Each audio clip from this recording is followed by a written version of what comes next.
ഈശോമിശിഹായിൽ ഏറെ സ്നേഹമുള്ളവരെ, പരിശുദ്ധ തിരുസഭ ഇന്ന് പരിശുദ്ധ അമ്മയുടെ ജനന തിരുനാൾ ആഘോഷിക്കുക.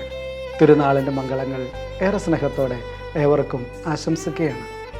ഇന്നത്തെ സുവിശേഷം നമ്മെ ഓർമ്മപ്പെടുത്തുന്നത് സദാ ജാഗരൂകരായിരിക്കുവിൻ, സദാ ഒരുക്കമുള്ളവരായിരിക്കണം എന്ന് ഇന്ന് സുവിശേഷം നമ്മെ ഓർമ്മപ്പെടുത്തുന്നു. ജോവാക്കീം അന്ന ദമ്പതികൾ പരിശുദ്ധ അമ്മയെ ഈ ലോകത്തിലേക്ക് നൽകാനായി എന്തുമാത്രം ആത്മീയമായി ഒരുങ്ങി എന്നുള്ളത് നമുക്കറിയാം. സ്നേഹമുള്ളവരെ, ദൈവിക പദ്ധതികൾ നമ്മുടെ ഓരോരുത്തരുടെയും ജീവിതത്തിൽ അന്വർത്ഥമാകാനായി നാമും ആത്മീയമായിട്ട് ഒരുങ്ങിയിരിക്കണമെന്ന് ഇന്നത്തെ സുവിശേഷം നമ്മെ ഓർമ്മപ്പെടുത്തുന്നു. സുവിശേഷത്തിൻ്റെ അവസാന ഭാഗം പറഞ്ഞു വയ്ക്കുന്നത്, മനുഷ്യപുത്രൻ അവസാന മണിക്കൂറിൽ വരുമ്പോഴും നമ്മൾ ഒരുക്കമുള്ളവരായിരിക്കണം. സ്നേഹമുള്ളവരെ, അങ്ങനെ എപ്പോഴും ഒരുങ്ങി തമ്പുരാനെ സ്വീകരിക്കാനായിട്ട് നമുക്ക് ഓരോരുത്തർക്കും സാധിക്കട്ടെ. ദൈവം നമ്മെ സമൃദ്ധമായി അനുഗ്രഹിക്കട്ടെ.